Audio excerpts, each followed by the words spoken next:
Let's make some bread pudding Jamaican style. Now this is normally made with stale bread or leftover bread. Now we're going to break it apart or cut it up with a knife. Now we're going to go ahead and add some raisin. This is optional. For the custard we add eggs, condensed milk, whole milk, brown sugar, vanilla, and of course some good old white rum. Pour until your ancestor says stop. Now we're going to take it a bit further, add some nutmeg, some orange zest to brighten it up.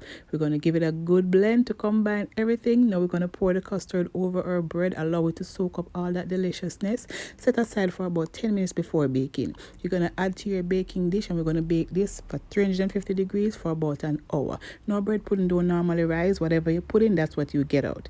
Now after an hour, this is what it's looking like. You want to remove it, and yeah, that's it. Bread pudding is ready. Super quick and easy to make. Comment down below what's your favorite pudding to have. Mine is definitely bread pudding. Thanks for watching. See you in another one.